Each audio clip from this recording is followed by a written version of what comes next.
안녕하세요. 현재 서울에서 두 딸을 키우고 있는 평범한 30대 여성입니다. 요즘 제일 힘든 것은 제게서 떨어지지 않으려 하는 딸들을 두고 출근을 하는 것이에요. 우는 아이들을 억지로 떼어내고 집을 나설 때면 항상 죄책감에 시달리거든요. 이까짓 푼돈 벌자고 엄마 손이 필요한 아이들에게 모질게 구는 것이 아닌가라는 생각이 들기도 하고요. 아이를 낳은 후 힘든 일이 홀몸일 때와는 다르게 걱정거리가 참 많아졌는데요. 그럼에도 저는 다시 예전으로 돌아간다면 또다시 저희 딸들을 낳는 선택을 할 것 같네요. 아이들이 주는 기쁨은 그 어떤 것과 비교할 수 없을 만큼 벅차고 행복하니까요. 하루가 다르게 커가는 아이들을 보니 요즘은 문득문득 엄마 생각을 하곤 합니다.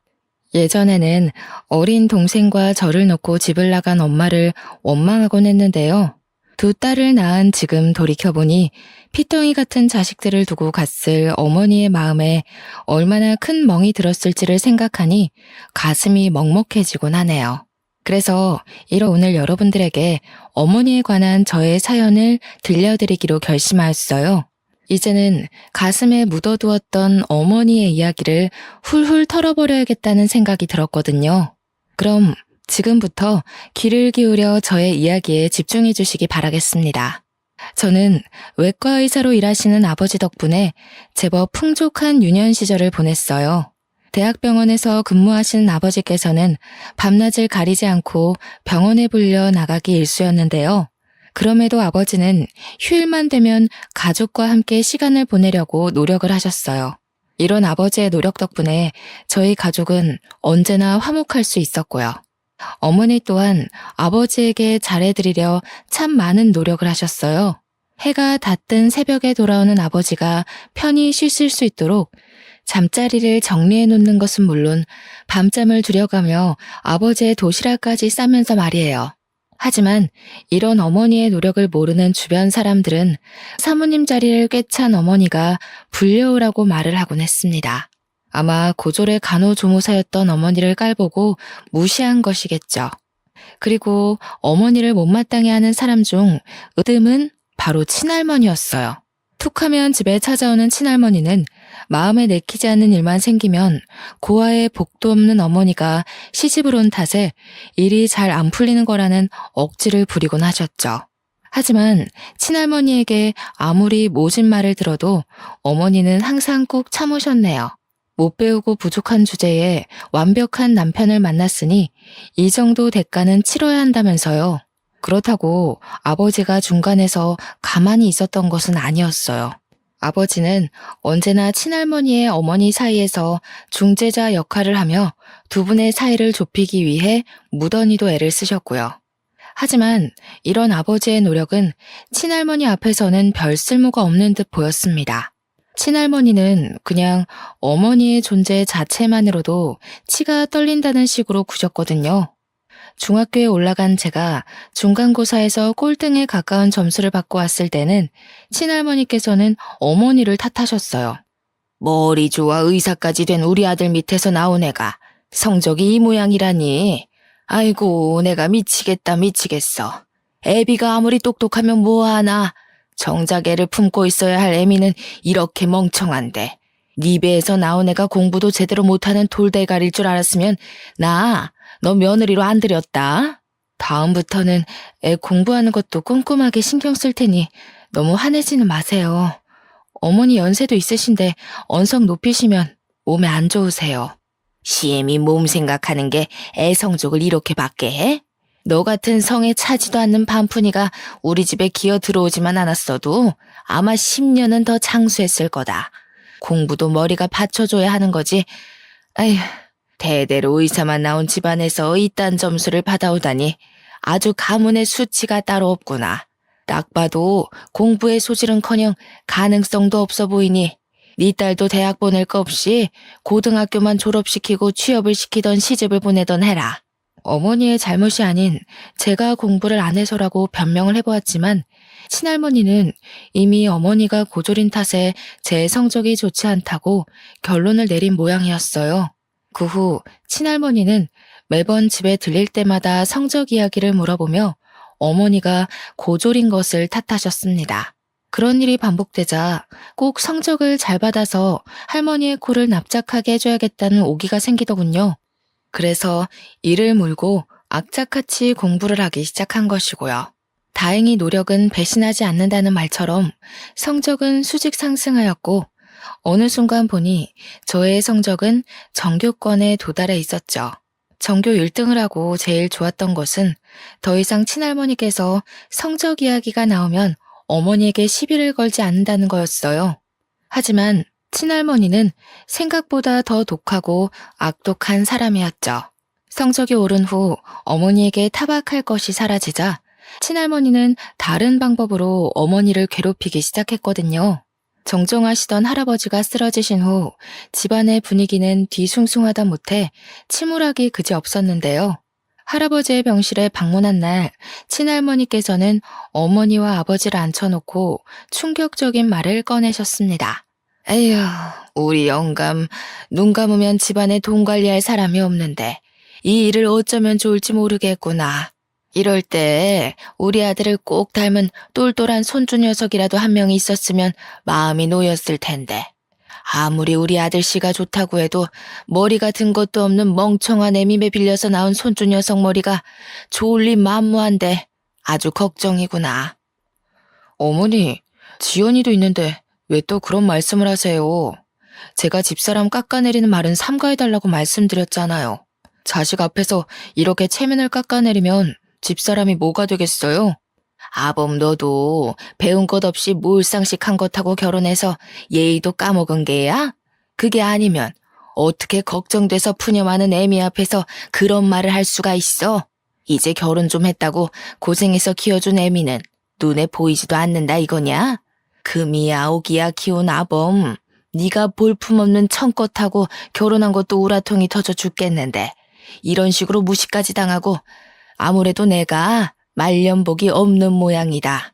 어머니가 이 사람 괴롭힌 세월만 자그마치 17년이에요. 지연이 뱃속에 있을 때부터 지금까지 어머니 이 사람 며느리 취급은커녕 옆집 가정부보다도 못하게 대하면서 괴롭히셨다고요. 따지고 보면 어머니가 저 키우시면서 고생한 세월보다 이 사람이 아버지 병수발 들면서 고생한 세월이 더 길지 않나요? 어머니가 춤바람 나서 아버지 모른 척하고 놀러 나갈 동안 간병인도 힘들다고 두 손 두 발 다 든 아버지 병간호한 사람이 이 사람이라고요. 아이고, 네가 저 청컷한테 홀려도 단단히 홀렸구나. 어디 키워준 애미 가슴에 대못 받고 저 멍청한 것이랑 어디 얼마나 잘 사는지 두고 보자.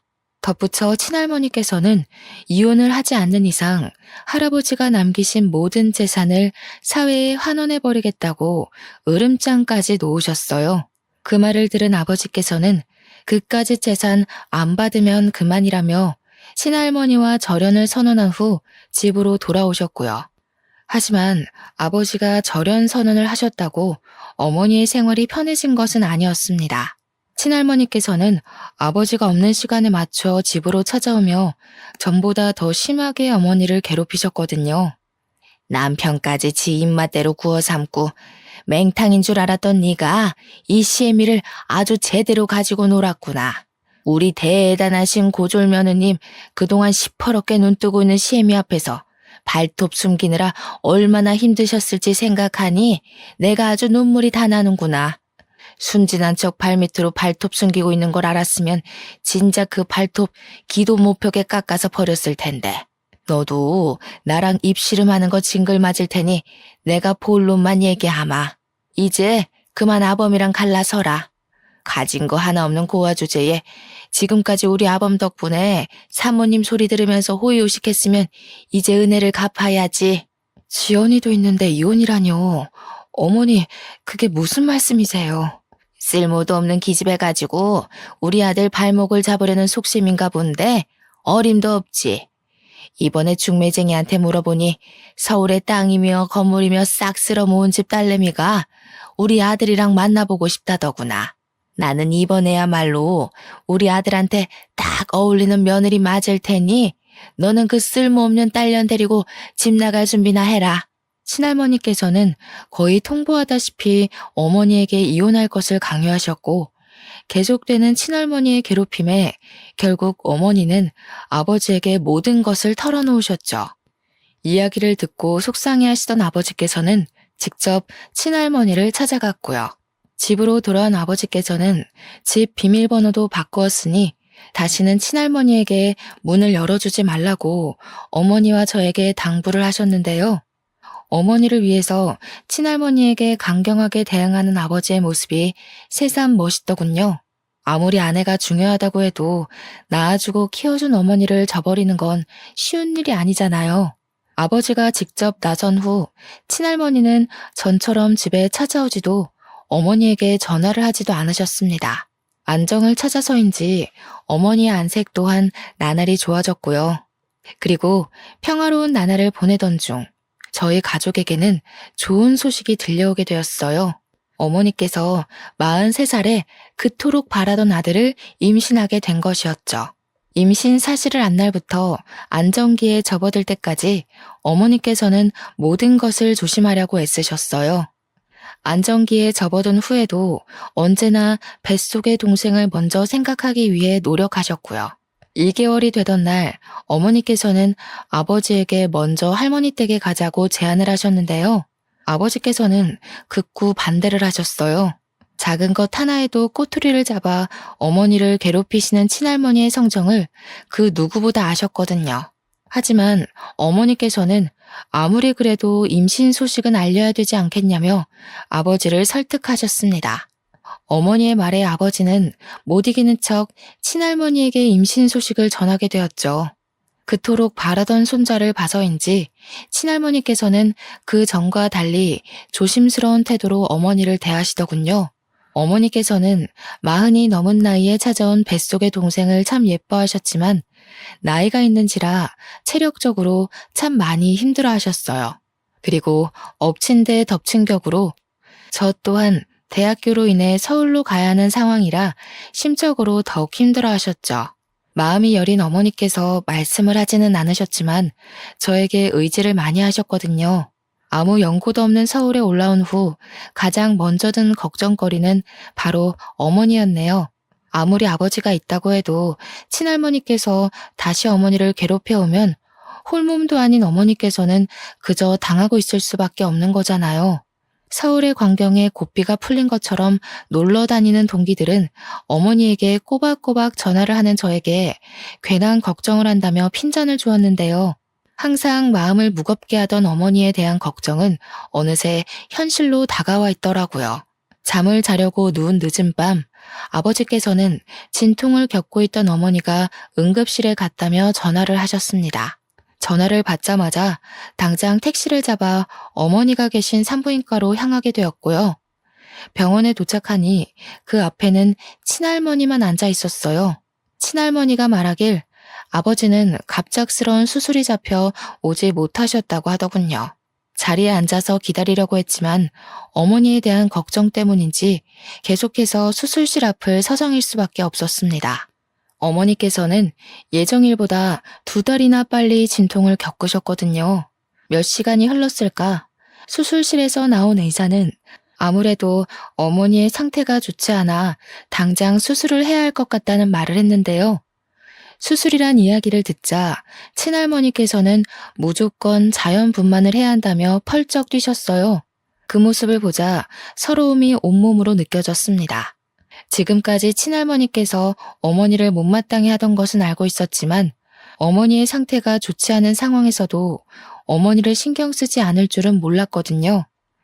의사는 거듭 현재 어머니의 상태를 알리며 수술을 해야 한다고 말했지만 할머니께서는 수술을 할 거면 차라리 애를 낳지 못하게 막아달라며 말도 안 되는 억지를 부리셨어요. 보다 못해 수술이란 말을 꺼내자 할머니는 도끼 눈을 뜬 채 계집애 주제에 초를 친다며 나무라셨는데요. 결국 어머니의 상태를 걱정하던 의사로 인해 어머니는 제왕절개 수술을 할 수 있었죠. 다행스럽게도 어머니와 동생 모두 건강하다고 했는데요. 어머니의 상태를 걱정하던 와중 친할머니께서는 한숨을 내쉬며 아직 회복도 안 된 어머니에게 한 소리를 하기 시작했어요. 나 때는 2박 3일이 걸려도 자연분만을 했는데 너는 어떻게 글러먹은 애가 고작 6시간도 못 버텨서 수술을 하는 거냐? 가뜩이나 머리도 돌대가리면서 애라도 자연분만으로 낳아야 그나마 머리가 평균치는 따라갈 거 아니냐? 할머니는 도대체 어디서 그런 말도 안 되는 이야기를 듣고 와서 저희 엄마를 괴롭히시는 거예요? 할머니 말대로라면 자연분만으로 낳은 애들은 다 서울대에 가 있어야죠. 저희 엄마 수술이 조금만 늦었으면 정말 위급할 뻔했다고요. 할머니한테 엄마 건강 상태는 안중에도 없는 거예요? 저 하나밖에 없는 할미한테 말하는 꼬라지하고는 아주 걱정이구나. 딸년 교육도 개판을 쳐놨는데 아들 교육은 오죽 잘할까. 니년 꼬라지 보니 아무래도 우리 집 장소는 내가 직접 키워야겠다. 할머니는 말도 안 되는 이야기를 하며 어머니를 괴롭혔는데요.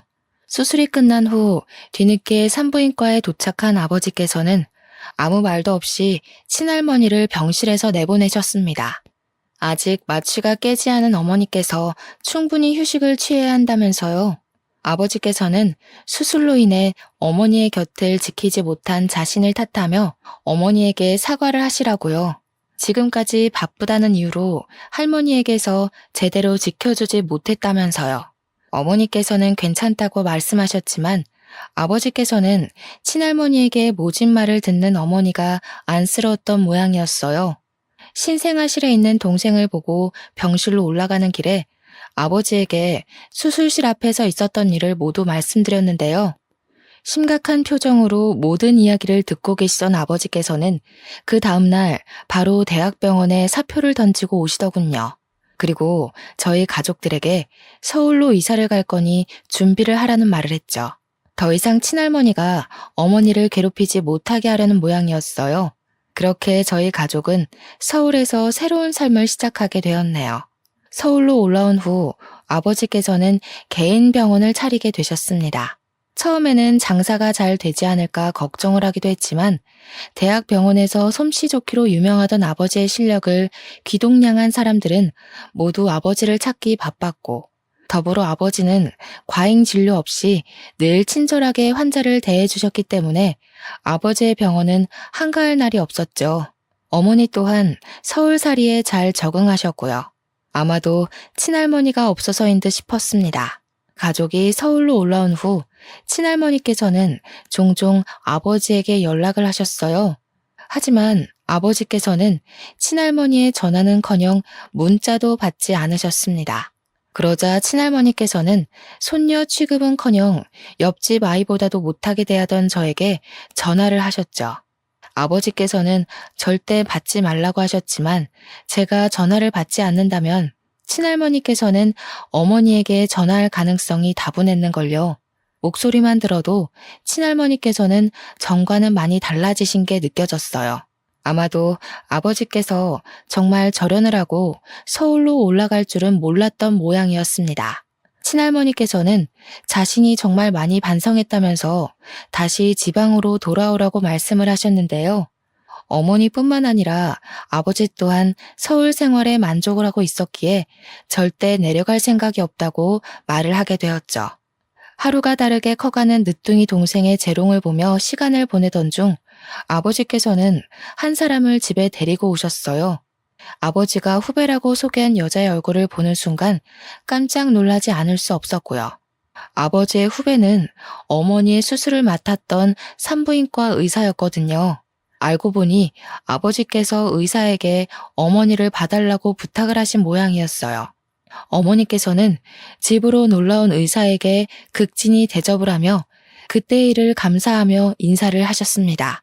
의사는 어머니의 호의를 친근하게 받아들였고요. 그 후 의사는 저희 집에 종종 놀러오며 친구가 없는 어머니의 말동무가 되어드리기도 하며 저희 가족과 친근한 관계를 유지해 갔습니다. 의사에게는 참 감사했죠. 아버지나 저나 모두 할 일이 있어 나가는 날이면 동생과 집에 계신 어머니가 적적할 것이 뻔하잖아요. 행복에 차올라 있던 이때는 알지 못했어요. 가족보다도 더 가깝게 지냈던 의사가 가져온 불행이 얼마나 클지 말이에요. 갓난쟁이였던 동생의 첫 돌이 지난 후 가정적이던 아버지는 조금씩 변해가셨어요. 평소 늦어도 8시면 칼같이 집에 들어오시던 아버지의 귀가 시간은 훌쩍 늦어지셨고 옷깃에서는 술 냄새가 풍겨왔거든요.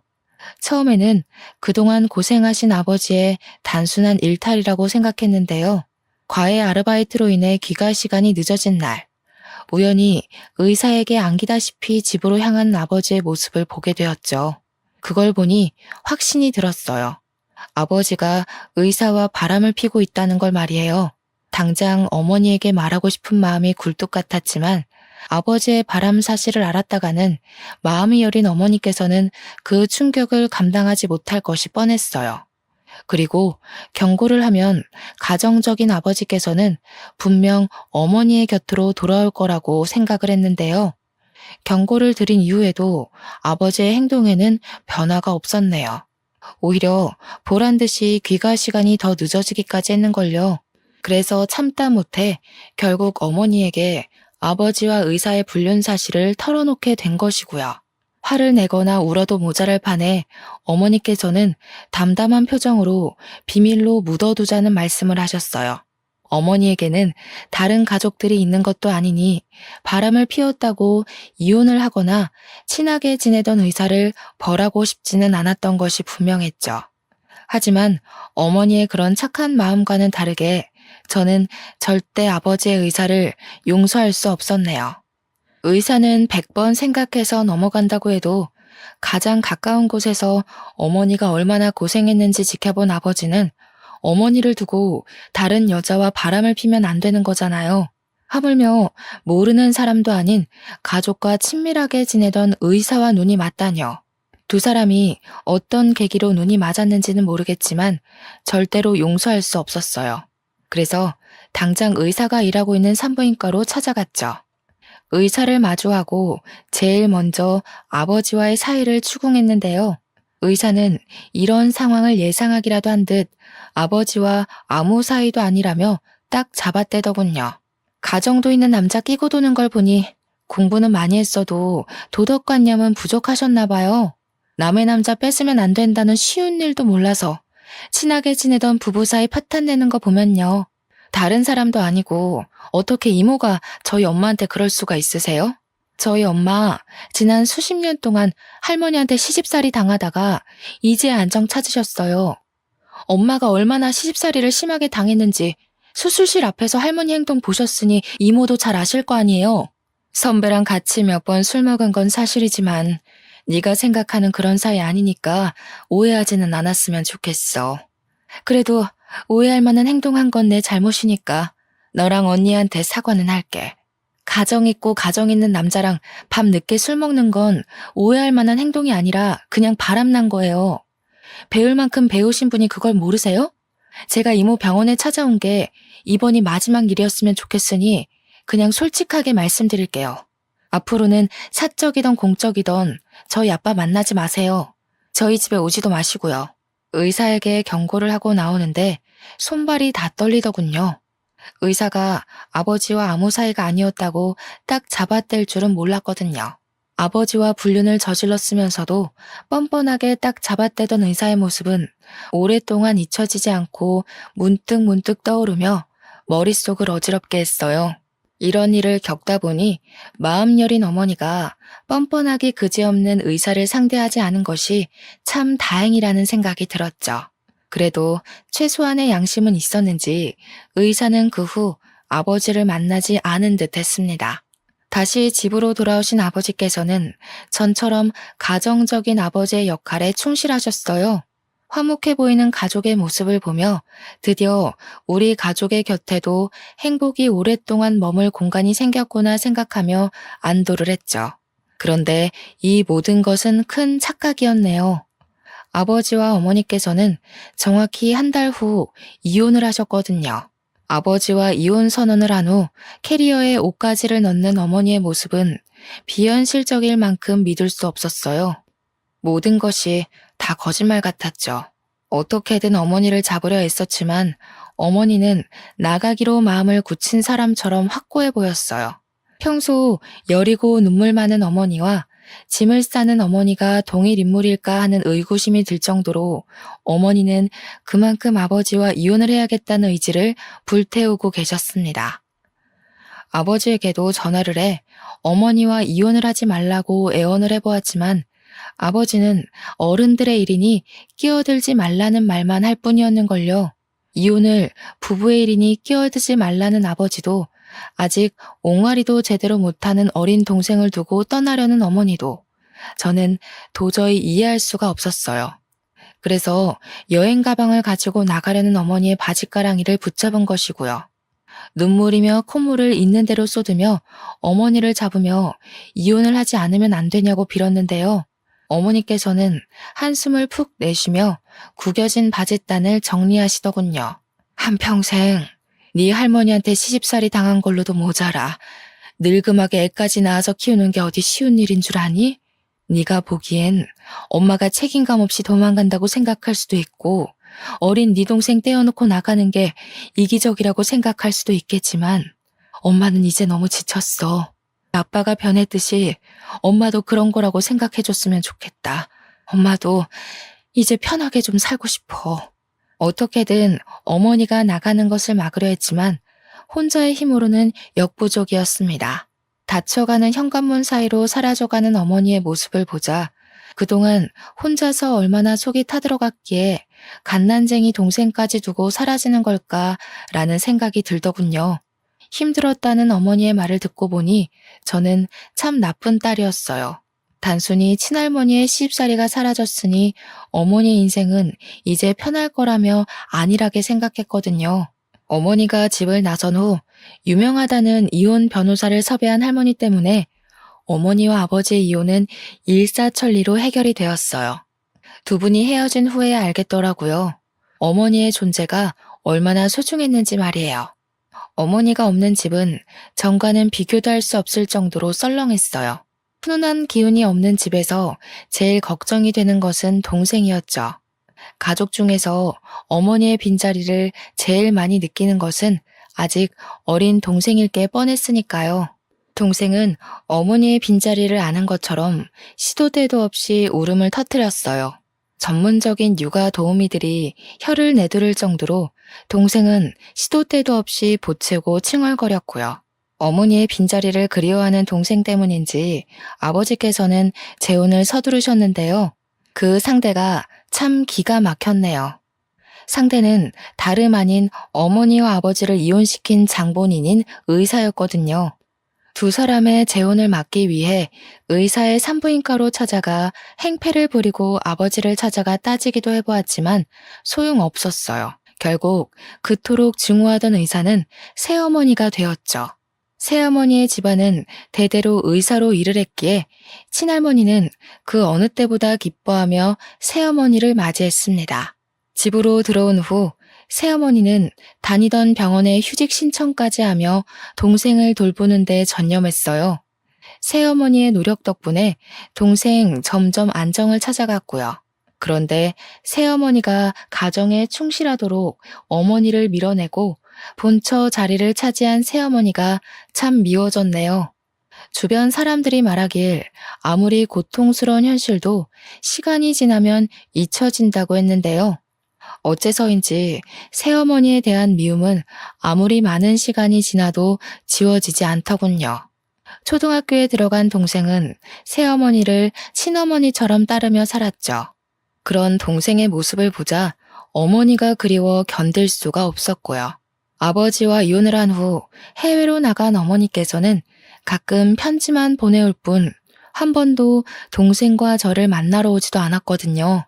휴대폰 번호를 알려달라고 말을 해도 어머니께서는 무슨 영문인지 절대 알려주지 않으셨어요. 그래서 수십 년 동안 어머니의 목소리를 들을 수 없었고요. 어머니께서는 아무리 애원을 해도 자신의 번호를 절대 알려주지 않으셨기에 하는 수 없이 아버지에게 물어보게 되었죠. 그런데 아버지는 그 뒤로 어머니와 연락한 적이 한 번도 없다며 딱 잘라 어머니의 번호를 모른다고 말씀하셨습니다. 가깝게 지내던 지인들이라도 있으면 좋았겠지만 어머니에게 가까운 사람이란 가족밖에 없었는걸요. 그렇기에 어머니를 찾기 위해서는 흥신소를 찾아갈 수밖에 없었네요. 흥신소만 간다면 어머니를 찾는 것은 시간 문제라고 생각을 했는데요. 실상은 그게 아니더군요. 흥신소의 직원이 말하길 아무리 다 뒤져보았지만 어머니의 번호는커녕 어느 나라에 가 있는지조차 찾을 수 없다고 말을 했거든요. 그 말을 듣자 왈칵 눈물부터 쏟아졌습니다. 그리고 처음으로 어머니가 참 원망스럽게 느껴졌고요. 그 전까지는 어머니가 겪으셨던 힘든 일들을 알았기에 이해하려고 했었지만 아무리 그래도 세상에 하나밖에 없는 딸에게 얼굴 한 번을 안 보여주다니요. 어머니가 너무 심하다고 생각을 했죠. 그 전까지는 혹여라도 어머니가 저희 남매를 보러 잠깐 집 근처를 서성이지 않을까란 생각에 집에 남아 있었는데요. 이제는 그럴 필요가 전혀 없더라고요. 그래서 꾸역꾸역 버티고 있던 집을 나오기로 결심을 한 것이죠. 독립을 하겠다는 결심이 서고 나니 그동안 새어머니와 어떻게 매일 얼굴을 부딪히며 살았는지 의문이 들 정도로 새어머니와 같은 공간에 있는 것만으로도 숨이 턱턱 막히더군요. 이미 지나간 시간을 돌릴 수도 이미 끝난 인연을 붙잡을 수도 없기에 새어머니와 완만한 관계를 유지하려고 했지만 통 마음대로 되지 않았는걸요.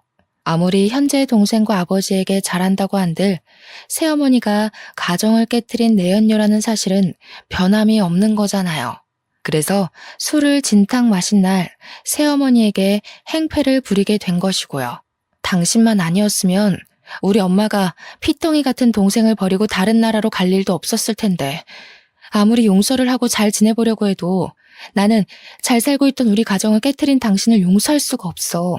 전생에 내가 당신이랑 무슨 악연이길래 우리 가족 뿔뿔이 흩어지게 한 것도 모자라서 우리 엄마 자리까지 꿰차고 앉아서 나를 괴롭히냐고. 아무리 동생한테 잘해준다고 해도 어디 당신이 본처가 될 것 같아? 천만에. 당신은 죽을 때까지 엄마 자리 뺏어서 아빠 옆자리 차지한 내연녀에 불과하다고. 알아? 먼저 남의 남자 뺏어간 사람이 누군데 지금 잘 알지도 못하면서 행패야? 적반하장으로 성을 내는 새어머니를 보니 기가 차서 술이 다 깰 정도였습니다. 아무리 현재 아버지와 동생에게 잘한다고 한들 가정을 파탄낸 내연녀라는 사실은 변하지 않는 거잖아요.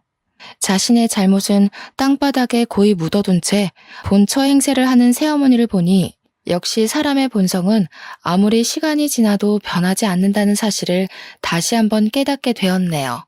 그런데 집을 나가려는 순간 새어머니는 지금까지 한 번도 들어본 적 없는 말도 안 되는 이야기를 하기 시작했어요. 아버지와 자신이 먼저 만나기 시작했다는 말을요. 새어머니와 아버지는 같은 학교의 선후배 사이로 과에서도 유명한 연인 사이였다고 했습니다. 대학 시절 내내 서로를 바라보던 아버지와 새어머니는 당연히 결혼까지 생각을 했고요.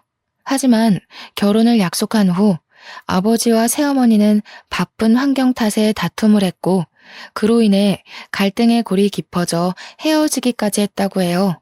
그리고 잠시 헤어진 사이에 아버지께서는 어머니를 만나 연애를 했고 의도치 않게 뱃속에 재가 생겨 결혼을 서두르셨다네요. 이야기를 들은 후 어이가 없었어요. 어머니께서 두 사람의 사이를 갈라놓은 것도 아닌데 자신에게서 아버지를 빼앗아갔다는 표현을 쓰다니요. 고작 그런 일로 아버지와 바람 피운 것을 합리화하는 새어머니의 모습은 눈곱만큼 붙어있던 정도 떨어질 만큼 끔찍하게 느껴졌죠. 새어머니와의 말다툼이 있은 후 곧장 짐을 싸 이사를 하게 되었는데요. 아버지께서는 끝까지 아쉬워하시며 자취하는 것을 말리시더군요. 가족들을 두고 혼자서 살게 된다면 분명 외로울 거라면서요. 저 또한 처음에는 외로울까봐 걱정을 하게 되었는데요. 대학교 조교일과 논문 준비를 병행하며 바쁜 나날을 보내다 보니 외롭기는커녕 하루가 어떻게 지나갔는지조차 알 수 없었기에 외로움을 느낄 시간은 남아있지 않았습니다. 그렇게 피곤해 지쳐 잠든 나날이 계속되고 혼자라는 외로움이 찾아올 때쯤 저에게도 행복한 가정을 꾸릴 기회가 찾아오게 되었네요. 조교 일을 그만두고 시간 강사 일을 시작할 때쯤부터 어머니가 집을 나가는 악몽에 시달리게 되었는데요. 걱정을 해주던 친구는 한 정신과를 추천해주더군요. 반신반의하면서 방문하게 된 정신과였지만 담당 의사는 편안하게 이야기를 들어주며 정신적인 위로 또한 해주려 노력을 하였어요. 마음속에 묻어두었던 이야기를 털어놓을 때면 의사는 한 번도 빠짐없이 이야기에 경청을 해주었고요. 진심으로 위로를 해주는 의사 덕분에 점차 악몽에 시달리는 일도 없게 되었기에 더 이상 정신과를 다니지 않아도 된다는 판단이 들어 정신과 상담을 종료하기로 결심했죠. 마지막 진료날 의사에게 진심으로 감사의 인사를 전하며 자리에서 일어나려고 했는데요. 의사는 쑥스러운 듯 자신의 번호가 적힌 메모지를 내밀며 마음을 표현하더군요. 저 또한 의사에게 호감이 있는 상태였기에 저희는 차츰차츰 서로에게 알아가기 위해 많은 시간을 같이 보내게 되었습니다. 그리고 만난 지 1년이 지난 후 이 사람과 함께라면 인생이 행복할 거라는 확신이 들어 결혼을 결심하게 된 것이고요. 아버지께서는 호감형의 예의까지 바른 의사를 참 마음에 들어 하셨어요. 당장이라도 결혼식을 올리라고 하실 만큼이요. 하지만 문제는 의사 쪽 가족들과 상견례를 하는 자리에서 일어나게 되었네요. 상견례 자리에 들어선 순간부터 의사의 어머니는 저희 가족에게 적대감을 드러내셨어요. 우리 아들한테 이야기 듣기로는 재혼 가정이라고 하던데 전 부인과는 사별하신 후 지금의 아내분을 만나신 건가요? 아유, 첫 만남에서 이런 질문 무례하다는 거 나도 잘 알고 있기는 하지만 그래도 어쩌다 보면 평생 같이 봐야 하는 사이가 될지도 모르는데 이런 호구조사는 확실하게 짚고 넘어가는 게 좋잖아요. 모두 가족이 되는 가정에서 자연스럽게 생기는 궁금증이라 생각하고 편하게 답해 주시면 좋겠네요. 사부인 마음 충분히 이해합니다. 아무렴 집안에 새로운 사람을 들이는 일인데 숨기는 게 없어야죠. 전 부인과는 사별이 아닌 성격 차이로 헤어진 후 지금의 아내를 만나 이렇게 살고 있습니다. 아, 그래요?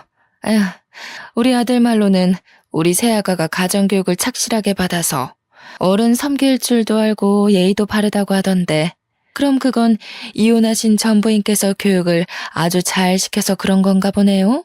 새아가가 재혼 가정이란 이야기를 들었을 때는 솔직히 거부감이 컸거든요. 아무리 가정이 화목하다고 한들 재혼 가정에서 자란 아이랑 재부모 밑에서 사랑받고 자란 아이랑은 천지 차이잖아요.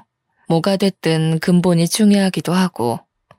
웃는 낯을 띠기는 했지만 의사의 어머니께서는 재혼한 저희 집안을 헐뜯는 말을 하며 분위기를 싸하게 하셨어요.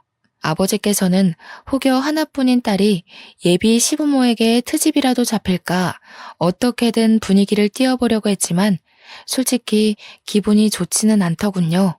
지금까지 그 누구보다 열심히 살았다고 생각했었는데 재혼 가정이라는 사실 때문에 그동안 쌓아 올렸던 모든 노력이 다 무너지는 것 같은 기분이었거든요.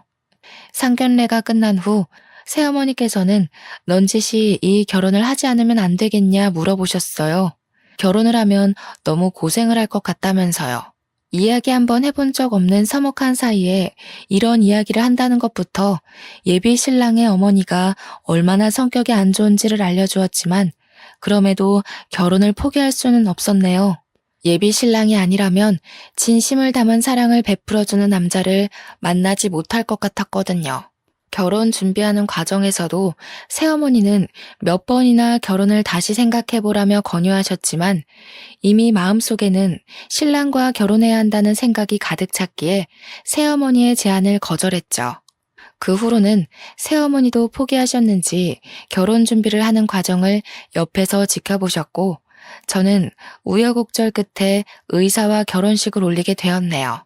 사랑하는 사람과 올리는 결혼식은 설레고 기쁠 줄 알았지만 막상 결혼을 앞둔 신부가 되어보니 설레기는커녕 시작도 안 하는 결혼식이 빨리 끝났으면 좋겠다는 생각만 들게 되었네요. 꼭두 새벽부터 일어나 두꺼운 화장을 하고 무거울 만큼 불편한 드레스를 입고 몇 시간씩 웃는 표정을 짓는 것은 쉬운 일이 아니었거든요. 졸음이 쏟아지는 것을 참으며 결혼식에 와준 하객들에게 억지 웃음을 지을 때였어요. 식장에 들어가기 10분도 남지 않은 상황에서 결혼식과 전혀 어울리지 않는 초라한 행색의 중년 여성이 신부 대기실로 들어오더군요. 내 친어머니의 이름을 말한 여자는 어머니와 같은 고아원 출신으로 현재는 어머니의 병수발을 들고 있다는 말을 했습니다. 얼토당토하지 않은 이야기라고 생각을 했어요. 정말 어머니께서 위독하셔서 병원에 계신다면 흥신소 직원들이 어머니를 못 찾았을 리가 없잖아요. 여자에게 의심의 눈초리를 보낼 때였습니다. 신부 대기실에 들어온 새어머니께서는 초라한 행색의 여자를 발견하고서는 불같이 화를 내며 윽박을 지르셨어요. 당신, 여기가 어디라고 함부로 찾아와요. 내가 분명히 말했잖아요. 무슨 일이 있어도 애들 앞에는 절대 나타나지 말라고. 만날 때마다 누누이 한 말인데 그 쉬운 걸 잊어버린 거예요? 약속이 아무리 중요하다고 한들 사람 목숨보다 중요한 건 아니잖아요. 언니 상태가 더 심각해졌어요. 이러다가는 정말 정신줄 놓기 일보 직전이라고요. 놀랍게도 새어머니와 아주머니는 서로 아는 사이인 듯 싶었죠. 더 소름인 것은 새어머니와 아주머니는 딸인 저조차 모르던 어머니의 행방을 알고 있는 듯 했다는 것이었어요. 엄마가 정신줄을 놓기 직전이라뇨? 엄마는 아버지가 보내주신 위자료로 여행 중인 거 아니었나요? 입만 다물고 있지 말고 제발 아무 말이라도 해보세요. 숨길 수 있을 때까지는 숨기고 싶었는데 그동안 내가 얼마나 엄마를 찾으러 다녔는지 뻔히 알면서 어떻게 이렇게 잔인할 수가 있으세요? 자식이랑 부모 간의 연을 끊어놓을 만큼 아버지 옆 본처 자리가 그렇게 탐나셨어요? 그래, 네 말대로 남의 남자 뺏어서 산 내가 죄인이지. 그래도 속죄하는 마음으로 네 엄마 뜻을 따라주고 싶었는데 끝까지 숨길 배짱이 없는 걸 보니 나는 아무래도 너네 엄마한테 속죄하긴 글러버린 것 같구나. 입을 꾹 다물고 있던 새어머니는 힘겹게 어머니에 대한 이야기를 털어놓기 시작했습니다. 또 버리고 외국에서 남은 여생을 즐기고 있다고 철석같이 믿었던 어머니는 현재 치매에 걸려 요양병원에 계신 상태라고 했는데요. 치매라는 말을 듣는 순간 누군가에게 얻어맞은 듯 뒤통수에 쎄한 충격이 느껴지더군요. 같이 지낼 때만 해도 멀쩡하던 어머니께서 치매라뇨. 믿을 수도 믿고 싶지도 않았습니다. 자주 깜빡하시던 어머니께서는 단순한 건망증이겠거니 하면서 넘어가던 차에 건강검진을 받게 되었는데요. 검사 결과는 너무나 황당하게도 치매였다고 해요. 검사 결과를 받았을 때는 아직 치매가 초기 단계에 불과했지만 자식들에게 기억을 잃어가는 모습을 보이고 싶지 않았던 어머니께서는 아버지에게 자신의 상태를 알리며 이혼할 것을 권유하셨다네요. 새어머니에게 아버지와 재혼 후 저희를 맡아서 키워줄 것을 부탁까지 하면서요. 모든 사실을 알고 나자 그동안 새어머니를 내연녀라 오해하고 미워하던 것이 떠올라 견딜 수 없을 만큼 괴로워 오열을 할 수밖에 없었네요. 새어머니께서는 어머니와의 약속을 지키기 위해 내연녀라는 오명을 쓰고도 피덩이 같던 동생까지 자신의 자식처럼 잘 키워주신 거잖아요. 죄송해요. 난 그런 줄도 모르고 지금까지 미워하기만 하고 뭐라고 사과를 드려야 할지, 그동안 저 때문에 힘드셨을 시간을 어떻게 보상해드려야 할지 너무 죄송해요. 아니야. 나야말로 너랑 현우한테 미안하지. 언니가 나한테 직접 재혼 이야기를 꺼낸 건 이미 내가 선배를 좋아한다는 걸 알았을 테니까. 나야말로 정말 미안하다, 아가. 그렇게 모든 진실을 알게 된 후 새어머니와 저는 서로를 끌어안으며 오열할 수밖에 없었습니다. 화장이 다 지워질 정도로 눈물을 쏟았지만 화장이 무너진 것은 아무런 상관이 없었어요. 수십 년 동안 가슴에 묻어두었던 응어리를 다 풀어버렸으니까요. 결혼식이 끝난 후 남편에게 모든 것을 솔직하게 말을 했는데요. 이미 저의 사정을 알고 있던 남편은 오히려 지금이라도 모든 오해를 풀어 다행이라며 꼭 안아주었는걸요. 그 후 저희 가족은 모두 어머니를 보러 요양병원에 향했고요. 비록 치매에 걸린 어머니께서는 남편이었던 아버지도 딸이었던 저도 알아보지 못하셨습니다. 하지만 오랫동안 품고 있었던 어머니에 대한 그리움 때문인지 어머니를 보자마자 왈칵 눈물부터 나오게 되더군요. 요양보호사로서 옆에서 어머니를 간호해 주시던 아주머니께서 말씀하시길 새어머니께서는 한 달에 한 번 요양병원을 찾아와 어머니를 보살펴 주셨다고 했습니다.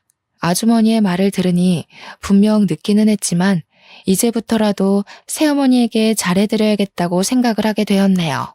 현재 저는 새어머니를 인생의 은인이라 생각하며 잘 지내고 있는 중이에요. 딸들 또한 인정이 많고 다정한 새어머니를 잘 따르고 있는 중이고요. 어머니께서는 이제 대소변도 가리지 못하실 만큼 온전하지 못한 정신을 가지고 계셨지만 그럼에도 새어머니께서는 한 달에 한 번 꼬박꼬박 어머니를 찾아가 상태를 살펴주셨습니다. 가족들을 한결같이 귀한 손님처럼 대접해 주시는 새어머니는 참 대단한 것 같아요. 피 한 방울 섞이지 않은 남에게 꾸준한 정성을 쏟는다는 것이 쉬운 일은 아니잖아요. 평생에 걸쳐서 애를 쓴다고 해도 새어머니에게 받은 은혜를 다 갚기에는 모자라다는 생각을 하긴 하지만 그럼에도 저는 새어머니에게 받은 모든 것을 돌려드리기 위해 노력할 겁니다. 그럼 지금까지 길고 길었던 어머니에 관한 이야기를 들어주신 여러분들에게 감사의 인사를 드리며 저의 사연은 이만 마치도록 할게요. 지금까지 사연을 들어주셔서 감사합니다.